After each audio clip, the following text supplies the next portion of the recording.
Hello बच्चों, let's read the question. The question says acetylenic hydrogens are acidic because of what. Okay, so यहाँ पे हम की concept में क्या लिखेंगे? की कॉन्सेप्ट हमारा यहाँ पे हो जाएगा कि हमको ये समझना है कि हाइब्रिडाइजेशन कैसे वर्क कर रहा है in case to define acidic nature of particular compound.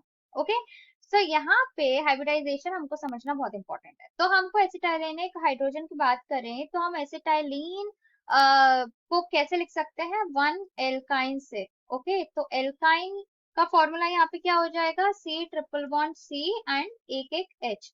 तो यहाँ पे हम इस एच को थोड़ा दूर लिखेंगे।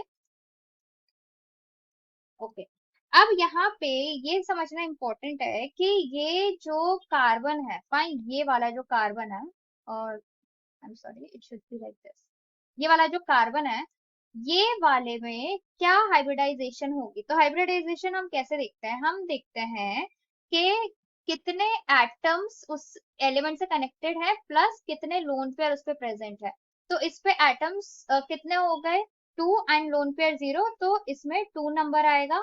और 2 जिसका भी एडिशन आता है तो वो होता है sp हाइब्रिडाइज्ड। ओके, अगर नंबर हो जाएगा 4 तो वो हो जाएगा sp3, जो 3 होगा अगर, तो sp2, एंड 2 होगा तो sp। Fine, okay. अब यहाँ पे हो गया हमारा हाइब्रिडाइजेशन क्या? sp। तो sp में हमारा जो s कैरेक्टर है वो हो जाएगा कितना? वो हो जाएगा 50%। और जितना ज्यादा अगर s कैरेक्टर होगा, ओके, एस कैरेक्टर जितना ज्यादा होगा उतना ज्यादा क्या होगा कि जो सिग्मा के इलेक्ट्रॉन्स होंगे, जो एस इलेक्ट्रॉन्स होंगे, वो अपनी तरफ पुल्ड रहेंगे। ओके, तो यहाँ पे जो इलेक्ट्रॉन्स, तो ये जो इलेक्ट्रॉन्स रहेंगे वो किसकी तरफ ज्यादा पुल्ड रहेंगे? ये वाले इलेक्ट्रॉन्स रहेंगे सी की तरफ ज्यादा पुल्ड। ठीक है, तो ये इलेक्ट्रॉन्स को पुल करेगा। Because of this what will happen? There will be increase in electronegativity. So electronegative nature जो है वो भी इंक्रीज हो जाएगा because of this S character. Okay, तो यहाँ पे क्या हो रहा है कि एस कैरेक्टर कितना है हमारा? 50% है। ओके, तो कार्बन अपनी तरफ ज्यादा इलेक्ट्रॉन्स सी अपने न्यूक्लियस की तरफ अट्रैक्ट करके रखेगा। फाइन, तो यहाँ पे अगर ये कार्बन ज्यादा ही इलेक्ट्रोनेगेटिव हो जाएगा तो ये H का क्या होगा? ये H आराम से लिबरेट हो जाएगा एज अ प्रोटॉन। तो जितना इजीली कोई H प्रोटॉन लिबरेट हो जाता है, okay, if this H proton will be liberated easily from an compound, that means कि वो जो कंपाउंड है वो ज्यादा एसिडिक कंपाउंड है। ओके, ये सीधे सीधे लॉजिक है यहाँ पे कि जितना ज्यादा यहाँ पे एसिडिटी होगी उतना ही ज्यादा जल्दी H प्रोटॉन्स लूज कर जाएंगे। फाइन, या फिर उसमें से निकल जाएंगे।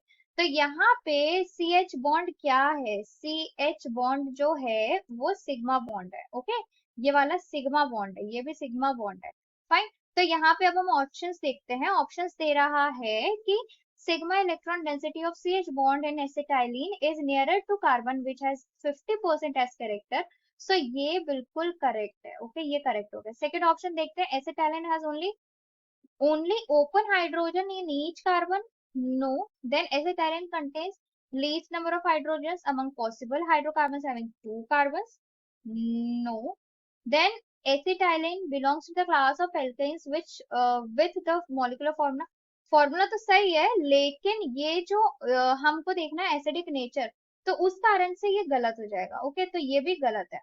हमको एसिडिक नेचर देखना है जो हम देख रहे हैं hybridization से, not through the formula. Okay, so what will be the answer over here? The answer over here will be the option A. Fine, so I hope you understand it well. Best of luck.